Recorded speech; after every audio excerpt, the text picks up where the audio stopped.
ESPN 94.1 FM and AM 930 present The Drive. Brought to you by Huntington Federal Savings Bank.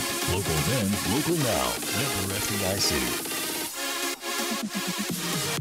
It is Thursday, December 12th. Your drive begins now on ESPN 94.1 FM and AM 930. I'm your host, Paul Swann. You can join the program by calling the Miller Lite phone lines, 877-420-TALK. That's 877-420-8255. Miller Lite, whole truth, great taste, only 96 calories. It is the original light beer. Coming up in the program this hour, we're going to talk to UCF play-by-play voice, Marc Daniels. Marshall, UCF continue their preparations for the Gasparilla Bowl coming up in Tampa. We're going to take also a look back at last night's basketball action as Marshall gets the win over Bluefield State. And we'll get those phone calls in. So, again, the phone number, 877-420-TALK, 877-420-8255. So, gearing up for this one between Marshall and UCF, just trying to get a finger on the pulse of this one. And when we talk to Marc Daniels here in a few minutes, I'm kind of curious. They run by committee. It feels like they've just got running back after running back they can just hand the ball to. They don't have one that's a standout from the sense that he's head and shoulders running the ball above anybody else. They don't have that one guy and then everybody else falls in behind. It's like they got 3 or 4 guys that can really go out there and run. The line, however, I don't think the odds makers are giving their herd some credit here. They're thinking this is going to be maybe a 15, 16, 17-point game. It's fluctuated a little bit. I'm not going to get fixated too much on that. But at the same time, it feels like the overall opinion here is that UCF is going to put some points up and that they're going to really take advantage of Marshall with just the fast pace of their game, the fast-paced attack. Best way to talk about it. But Marshall, UCF, as far as a matchup's concerned, I know this has got to have Herd fans excited. If you're a Herd fan and you're not excited about this, you are either a recent Herd fan, you're new to the fandom, you're not a longtime Herd fan, or you're not a fan from the day when Marshall was getting out of the MAC, started having success against UCF, and then both teams are conference mates in Conference USA. And again, you're thinking, okay, Marshall's going to continue that success. No, UCF wins 8 straight in the series. And after UCF leaves, there's no opportunity for Marshall to play UCF. So really, I didn't think this matchup would happen for a long while. And here it is. But I'm interested to see what the feeling is for this game. If UCF fans are excited, hey, you get to play Marshall, haven't played them in a while, or just the fact that they're staying close to home. Because after all, they've been in this bowl before. Marshall's been in this bowl before. Marshall likes going to the Florida Bowls. And Marshall's been pretty successful in the Florida Bowls. So that's what we're going to talk about. And, of course, basketball. We'll get into more about that. But my big takeaway from this is Marshall beat Bluefield State. That's it. That's my takeaway. If Marshall would not have beaten Bluefield State, which I could not even enter into my mind as a possibility, and that's no takeaway with Bluefield State. Lower division team, they can put the points up. But Marshall really took advantage of them, especially in the second half, locked it down, started putting more points on the board. It was close for a while. Danny D'Antoni tweaking the lineups a little bit, playing around, mixing and matching, seeing what he's got. And I get that. You can do that in a game like this. You can put some guys out there that you normally don't see that much on the court. Totally think that that was fine. But at the end of the day, Marshall got the win, which Marshall needed. Bluefield State comes in, gets a paycheck. They get some good work off the game against Marshall. Marshall's probably going to be one of the better opponents on their roster or their schedule all season long. I mean, that's my takeaway. I'm not saying I didn't have fun, but that's my takeaway. It was Marshall got the win, beat Bluefield State. Ramps up, though, Morehead State. That's going to be a completely different game altogether. that one I'm excited about. Now, I was talking to a couple of people on Press Row yesterday talking about, hey, Marshall should beat Moorhead. No, not so fast. Marshall going to Moorhead is not a given at any time. I mean, it's a good trip, and I hope that a lot of Herd fans take an opportunity to head down there. I mean, just take the opportunity. It's a good environment. Marshall fans seem to love going to Moorhead because there's always a good crowd. Moorhead, I think, really likes this series, and it should be played every year. That's one of the few things that I really will stand firm on. If you're going to play a series in basketball every year, it should be Marshall and Moorhead State. They've got a nice history together. They've got a nice rivalry together. And it's too bad you can't see that series in football. It just doesn't make sense in football. And everything else, though, I think that should be played every year and everything you can possibly play. Every sport that can match up, I think that's a series you have to have. And the same thing goes for a school like Ohio. Again, Marshall's not the primary rival for Ohio, and Ohio's not the primary rival for Marshall. I just don't think it is. But at the same time, it's a great rivalry. You should have that on the schedule every single year. Same thing with a few other schools. And I'm okay with playing a couple of MAC schools now and then. I'm totally fine with it. You got a history with some of those schools. Now, you're still trying to find your rival. And I don't know if Western Kentucky is ultimately going to fill that spot because there's still some of that hatred between Middle Tennessee, Western Kentucky, 100 miles of hate. No offense, you need a better nickname than Moonshine Throwdown. No offense. I don't know where the moonshine is in this particular conflict, especially with Western Kentucky. But you're turning it into a pretty solid rivalry game. And you know what? You want to call it a throwdown? Go right ahead. Fine with me. But Marshall, and at least from the Marshall perspective, big rival with Central Florida. And we're going to talk to the voice of the UCF Knights, Marc Daniels. He's going to join us next on the program. Also, we'll take time for your phone calls, 877-420-TALK, 877-420-8255. And then we're going to warm up the text machine. That's right. We have taken the tarp off the text machine. We're going to fire that thing back up and give you an opportunity later on to throw us your text. And we'll tell you how you can do that when we continue with today's edition of The Drive, presented by Huntington Federal Savings Bank on ESPN 94.1 FM and AM 930. You're listening to The Drive with Paul Swann on ESPN 94.1 FM and AM 930. Welcome back to the Thursday edition, The Drive on ESPN 94.1 FM and AM 930. We're going to open up the text line for you in a minute at 304-399-8255, so you can send your text to the program. But first, we want to welcome up now. We've got the voice of the UCF Knights, Marc Daniels. And, Marc, it's been a long time since we've talked Marshall and UCF, but here we go again.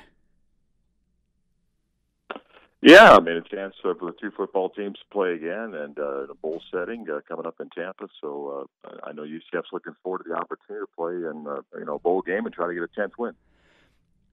Now, these two teams haven't met in a long while, but I think Herd fans still, and I think fondly as well, remember the battles with UCF, not just in football, but basketball as well, and every other sport you could possibly imagine.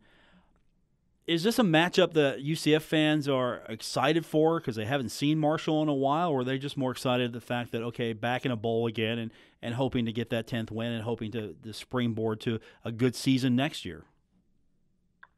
Well, I think that's a multi-layered question as far as the UCF fan coming off the last two seasons. I think their expectation, was obviously very high for the upcoming season with the players that UCF was bringing back, and they envisioned a chance to go out and compete in every football game, and in a perfect scenario would have found themselves back in New Year's Six Bowl again, and that didn't happen. UCF found itself on the short end of 3 football games by a combined 7 points, and then I think initially a fan thought, okay, what bowl game is UCF going to go to? And I think their hope was to play a Power 5 opponent, and the bowl system today is obviously drastically changed from where it was years ago, and conference affiliations and the power of television comes into play.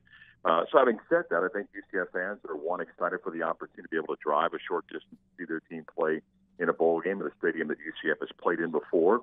And then I think a familiar opponent for those night fans to remember the matchups going back a few years. That's not slighting Marshall in any way. I just think from where UCF has been the last couple of years and what their expectation was, I'm not quite sure if you told a UCF fan before the season, hey, what's your thoughts about playing in the Tampa Bowl game on December 23rd? They would have said, I'll take that. I think they would have had their visions on something bigger. But at the same time, I think this is where UCF is now. They're excited for an opportunity to play a 13th game, and I think it's important for the program to try to get another victory and have 3 straight 10 or more win seasons. A senior class has a chance to win a 41st game. So there's some opportunities for UCF that lies ahead in this game. Marc Daniels is with us, the play-by-play voice of UCF, and you bring up a good point. UCF, for several years now, has been the gold standard for the Group of Five, and this is a program that has taken every advantage of being in the American, moving up from the MAC, moving up from Conference USA, getting into the American, and this is a program that we just almost automatically put into that New Year's Six Bowl.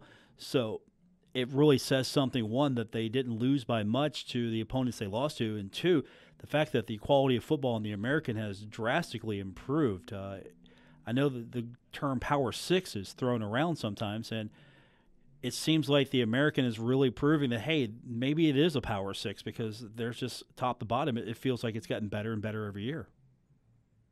Well, I think the league's had its best season as far as monikers. It's a marketing campaign by the league, and I can certainly respect it. I think at a national level, both media and the powers of the other leagues, certainly don't feel the same way. And the TV check, well, it's going to be really good when the league goes into a new deal with ESPN next year. It's nowhere near what Power Fives are making, even on the low end, which are $25 million or so. The American will average $7 million. But I think on the field, it has established itself as I think the 6th best league in the country, and then based on whatever statistics you want to look at this year and some of the analytics, maybe every bit as good as the ACC top to bottom. And it's interesting that you take a look at one point, the American had 4 teams ranked. UCF wasn't one of them. So it showed the depth of where the league has been. Clearly, Memphis had an outstanding season.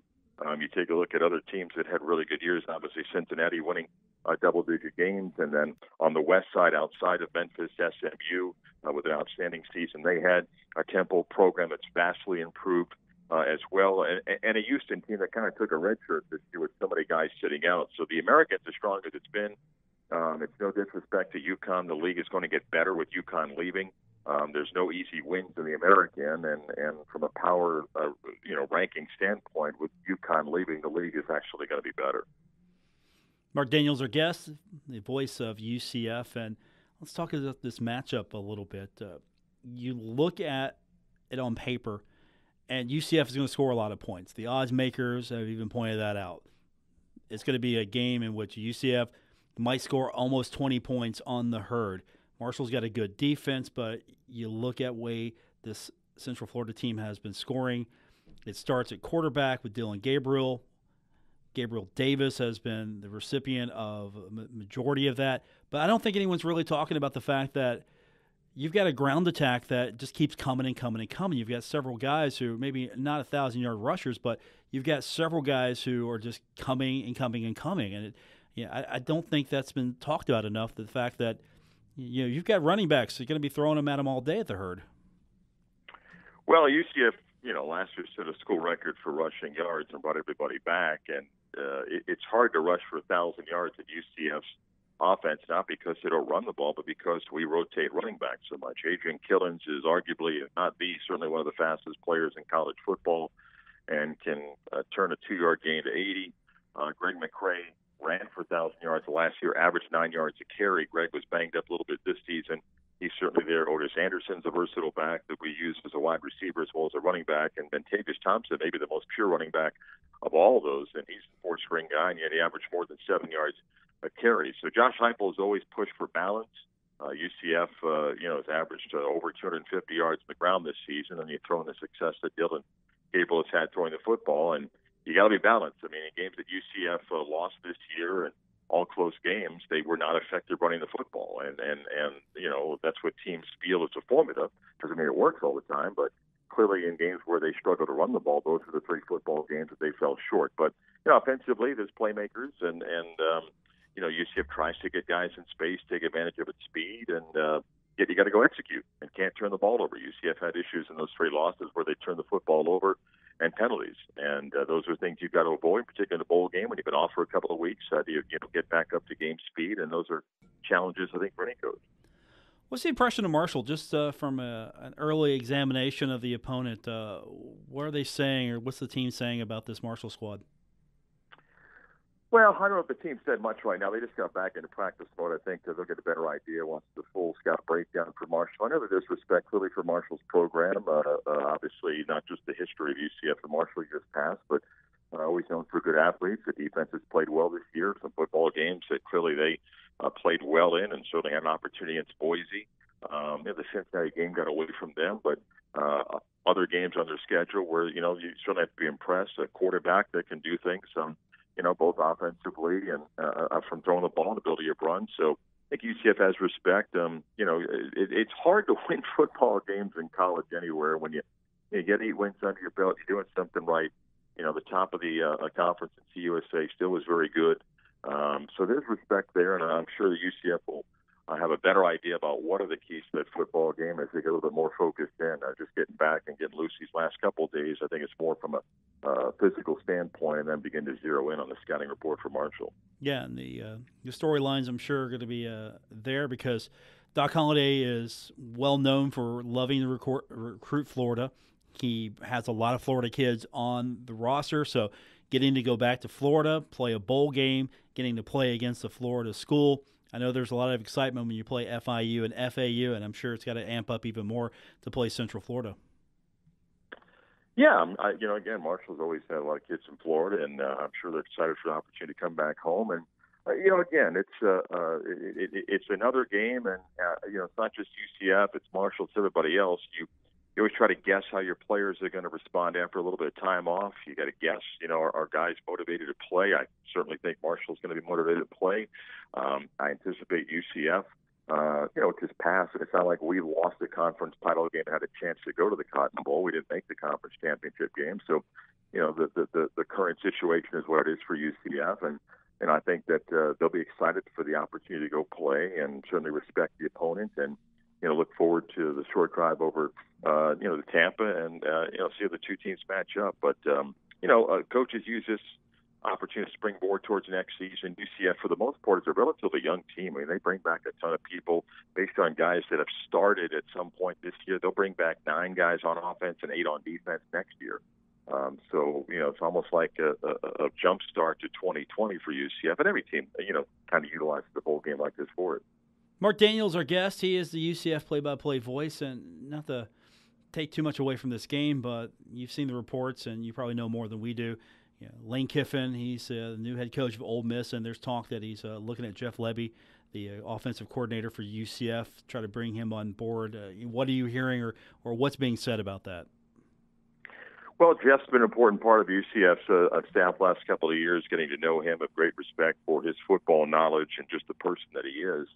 I don't think Josh Heupel is surprised that there'd be interest in Jeff, whether it's from one school or the other.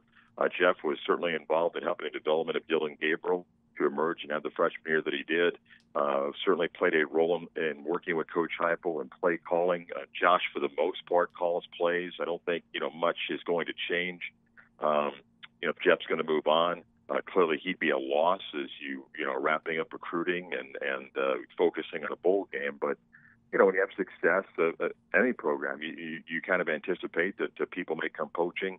And, again, I don't think Coach Heupel is surprised by that as far as the interest in Jeff. And if he does indeed move on, wish him nothing but the best. He certainly played a significant role for UCF these last couple of years, even working with Mackenzie Milton last year after the injury to Mackenzie, helping Darryl Mack emerge, and then Darryl's injury, and then having Dylan Gabriel have one of the best freshman years for a quarterback in the country. As a guy that sharp football mind, and there's an opportunity for him that he believes is best for him and his family. I'd wish him nothing but the best.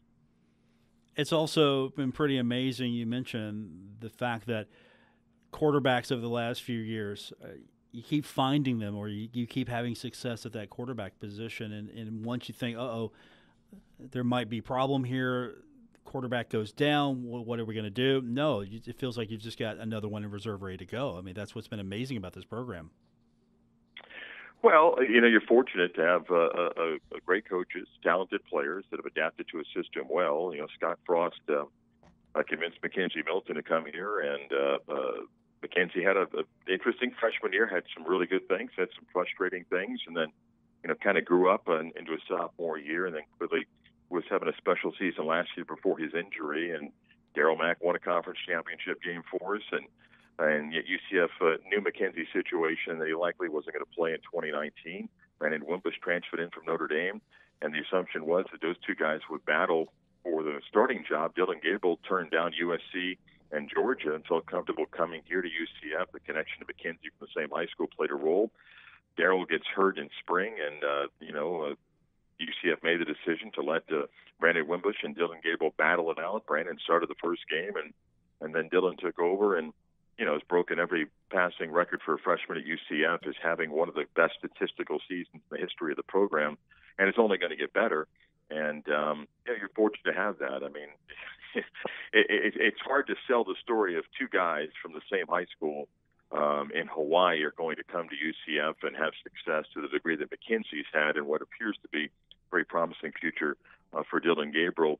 And I think a lot of fans do know it is a very short distance from the high school that Mackenzie and Dylan went to, where Tua Tagovailoa went to school, where Marcus Mariota went to school, Timmy Chang went to school. Those guys you can make a circle that's about 50 to 80 miles, and you'll touch them. So there's something unique about the quarterbacks in that area there.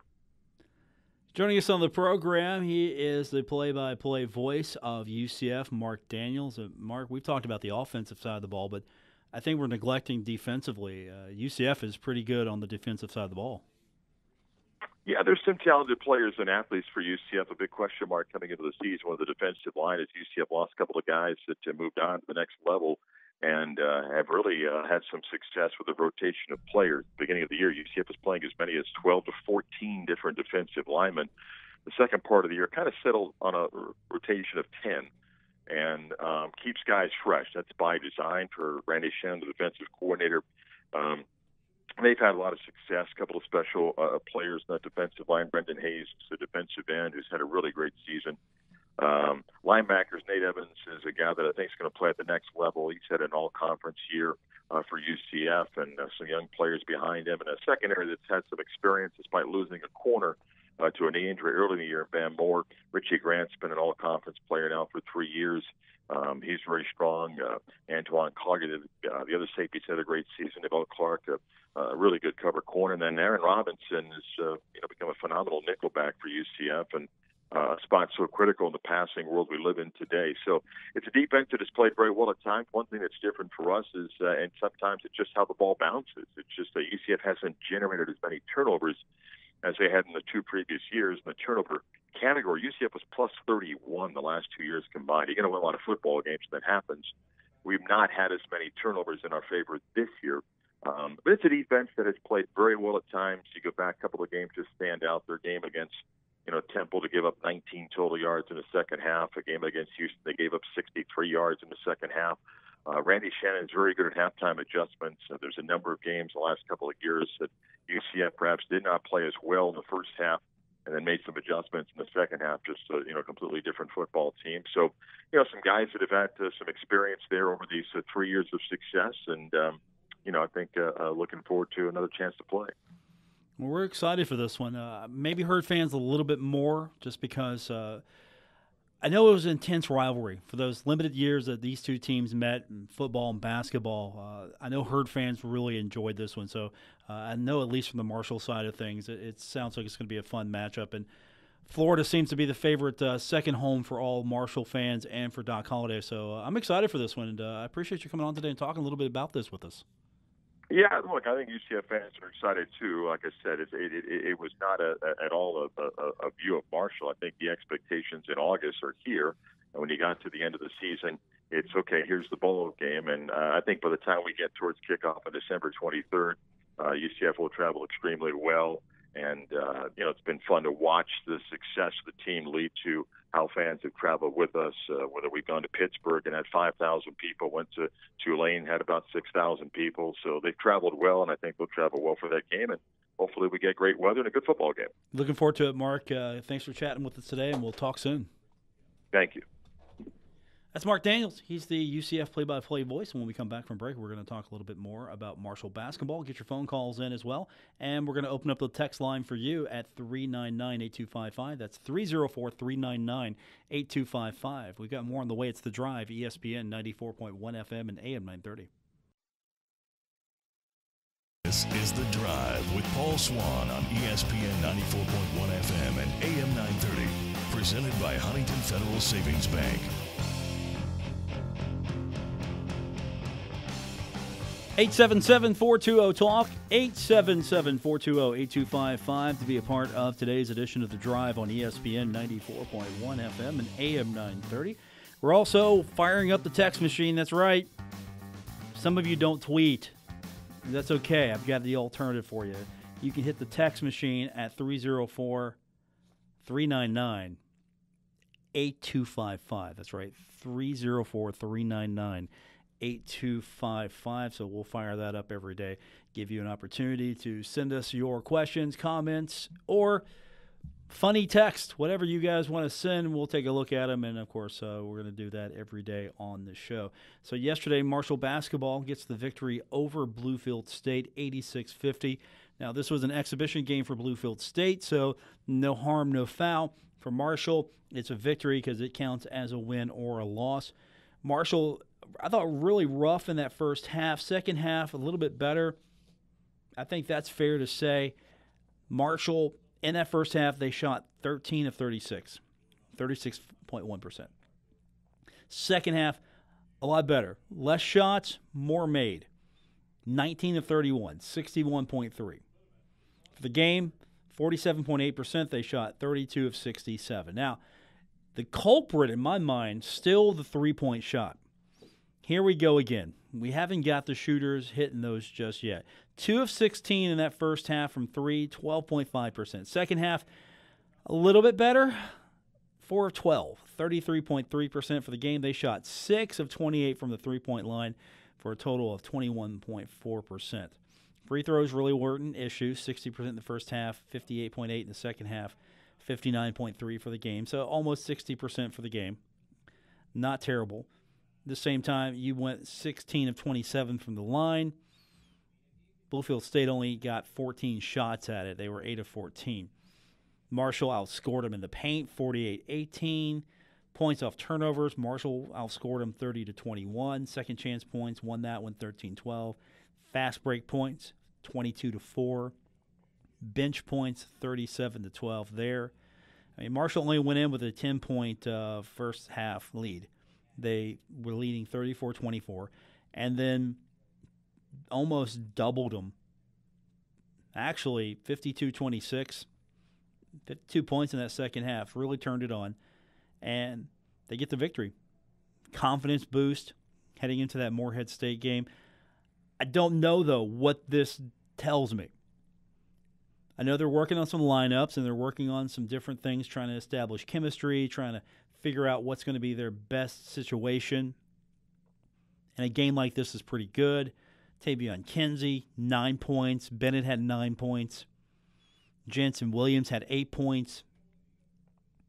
Darius George had 5 points. Michael Byers had 13 points. Goran Miladinovich had 10. Jared West, 18 points. Here's the difference, though. Tavion's out there 28 minutes. Jared's out there 30. As you can see, the time of play. Bennett's out there only 13 minutes. Now, Tavion was playing with a little foul trouble. He ended up with 4 fouls. Jansen's out there 16 minutes. And George is out there 13 minutes. Jeremy Dillon got some playing time. He got 13 minutes. Luke Thomas got 9 minutes of action. Marco Saranac, he got 22. Cam Brooks-Harris got 22. You expect to see his play increase. Michael Byers got 18 minutes. Gorin got 16. So this wasn't necessarily your normal rotation. This is an opportunity to go out there. You're playing against a division lower opponent, lower division, however you want to describe it. I knew that team could score. So I didn't think it would just be a cakewalk. And that first half, you look at it. In that first half, Bluefield State with 10 of 35. 3-point line, 3 of 13. Hit 1 of 4 from the free throw line. Second half, not so good, 8 of 33. They were 3 of 15 from the 3-point line. 7 of 10 from the free throw line. I mean, you look at their numbers, 26.5% shooting, 21.4% from the 3-point line, almost 58% from the free throw line. That's really where some of their offense was coming at some points. But this team was truly limited. Marshall led the game for 39.34. That's right, 39 minutes, 34 seconds. It was tied for 19 seconds. That's it, tied for 19 seconds. And Bluefield State, they got shut down in that second half. Their last field goal came in the second with 5 minutes and 9 seconds to go. They got shut down. Marshall, 36-point lead with 51 seconds would be the largest lead of the game. They end up winning the game 86-50. I mean, it's what we expected. I mean, there's nothing you can say about this game bad because this is what we expected. And you can say some good things. They got the victory. They got some guys out there who had an opportunity to play that normally wouldn't get the minutes. So there was that. And this is all going to change again. The dynamic's going to change again going down to Morehead State. But the takeaway for me here is Marshall beat the team they were supposed to beat. And they used the opportunity to get more guys into the lineup, into the rotation than they normally would. It was a game you like to see played early, but it's right there. It's right in the middle of this non-conference slate. You play this game, I guess, to keep the team from getting rusty is one thing because their next game's against Morehead on Monday. And if they don't play this game, they're sitting a week. They're not getting any action. And with finals and everything, you want to try to balance that. But at the same time, this is an easy one. No disrespect to Bluefield State. No disrespect whatsoever. But this is a game. You schedule this game. Get them on the schedule. Get the victory. Feel good about yourself. Do some things out there that you normally maybe don't get a chance to do. See where you're at. Work on some things. Get ready for Morehead. And that should be a more of a challenge. I'm looking forward to that one, actually. I'm excited for that. I get excited for that one every year because I just remember that matchup, that rivalry. I'm a little older than some of the Herd fans out there. I remember that game, and I'm a fan of that game, to be quite honest with you, and I hope to see it played as long as there's basketball being played at Marshall. And I hope you guys agree too. I really do. I hope you guys agree because it's a good series. It definitely needs to be played. Okay.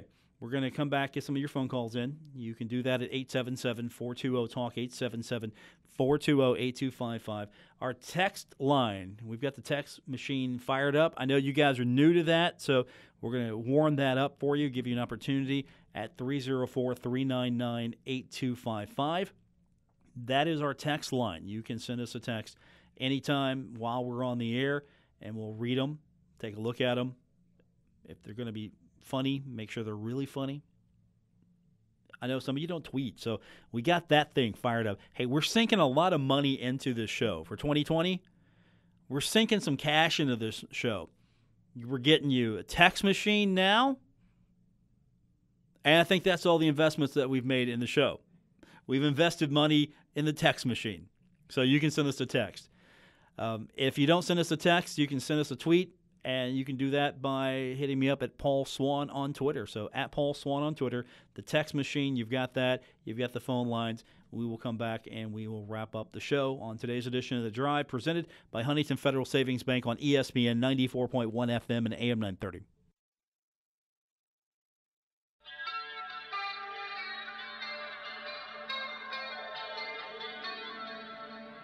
Now, back to The Drive with Paul Swann on ESPN 94.1 FM and AM 930.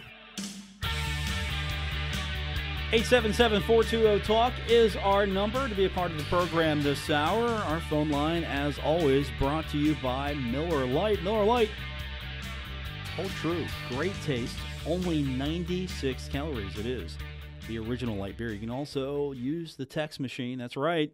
I've got that thing fired up. I'm excited about it, actually. Maybe I'm more excited than I should be.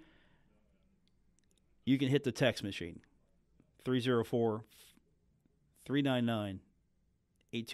That's right, 304-399-8255. You can throw us a text, and we will get them all and check in with you. Now, if you don't text, you can tweet at Paul Swann. So there you go. You get all the social media stuff out of the way. You know what you're doing now, and I think we're going to have a fun show tomorrow. We're going to talk a little bit about Morehead State. I've got their play-by-play guy on. And we're also going to hear from the bowl director of the Gasparilla Bowl tomorrow. We're going to check in with him and see all the things that are happening with the Gasparilla Bowl. I got the rundown from them, and we're going to talk about it more tomorrow. But the one thing we kind of were joking back and forth as we were going setting this up was there's a great line of events going on for this thing. I hope Marshall can get down there in time and be a part of it. Because remember, the plane was delayed last year, but here's what they're doing. So Marshall's going to arrive next Thursday noon. They're scheduled to arrive at noon. So they'll check in. They get there. Noon's going to be pretty much the agenda there. And then off to Busch Gardens. So welcome to Tampa, off the Busch Gardens. And then here's what they've got. They've got the on-bikes build at the Curtis Hickson Park. And you remember that last year. They were building bikes. That was pretty cool. They're going to be building 100 bikes for children. And WWE superstar Titus O'Neil will be on hand. And then the kids are going to get to hang out with the cheerleaders, mascot, players, coach. They get to hang out with them. And Mike Allstott, your Tampa Bay Bucks legend, is going to be there as well. So that's what's happening on the 20th. Now, on the 21st, they're going to practice in the morning.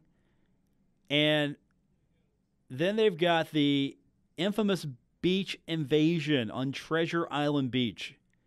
So bands are going to march down Main Street on the way to the beach, and players from both teams are going to compete and contest. That's right. Always fun to have players go up against each other in fun contests. This is going to include as they described, the world-famous belly flop contest. Levi Brown's got to go in there. He's got to do that. Also, they're going to have a drumline march-off. Cheer teams are going to compete. Oh, you know it. You know what's going to be on more than anything? Not the belly flop, no. The drum lines are going to basically fight. It's going to be like West Side Story, just about. No actual physical violence, but it's going to be like West Side Story here. Sharks and the Jets, for those of you who actually get that reference. And then the cheer team, it's going to be Bring It On. Basically, we're going to see a live reenactment of Bring It On. Have you seen that movie, Gabriel? Bring It On? You've never seen Bring It On. Really? Eliza Dushku's in it. Kirsten Dunst is in it. It's about cheerleading competition. Gabrielle Union, I believe, is in that as well. Never seen Bring It On. It's one of the greatest sports movies of all time. I don't care who you are. It is one of the best sports movies of all time. About cheerleading. Never seen it. Okay. I got to work on you, my young man. I got to work on you. And then December 22nd is going to be the team walkthrough. There's going to be a pep rally for fans to attend. And there's going to be, of course, more band and cheerleader action going on. And then, of course, the fan invasion on the 23rd opens at 11 a.m. The fans are welcome to attend for free. Kick off at 2. And, of course, we're going to talk to the folks tomorrow from the Gasparilla Bowl and kind of get an idea of what all of this is about. But I want to find out if the cheer competition is going to be like Bring It On. Again, Gabriel, go rent that movie. I'm a little flabbergasted you don't know that movie. Bring It On. Don't you like Eliza Dushku? She was in Buffy the Vampire Slayer. Remember her? Kirsten Dunst. She was in the Spider-Man movies back in the day, like 10 years ago, I think. Was it that long? Back in the day, yeah. Okay. You don't know. You're millennial. You don't know. You don't know anything. You don't know a single thing. I can't believe that. I need a new producer in this show. That's for sure. I'm gonna have to. Gabriel, we're gonna have to. We're working on that here, buddy. We're gonna sit down every week. We're gonna have a theater experience every week. We're gonna watch movies that you're supposed to know. Am I the only one that's seen Bring It On? Am I it? I mean, come on. That's a great sports movie. Hey, respect the cheerleaders, man. Respect the cheerleaders. They work hard, too. And they're more vicious than anything. You know, think those pageant moms. Really, think about it. They're. I'm not saying they get down to fisticuffs or anything. This isn't like hockey fights. But they go after it. They do. All right, that's going to do it for this edition of the program. For Gabriel Selwards, who hasn't seen Bring It On, I'm Paul Swann. We'll bring it on tomorrow here on ESPN 94.1. WRBC Huntington, W227BS Huntington, your flagship home of the Marshall Thundering Herd and The Drive with Paul Swann, ESPN 94.1 FM and AM 930.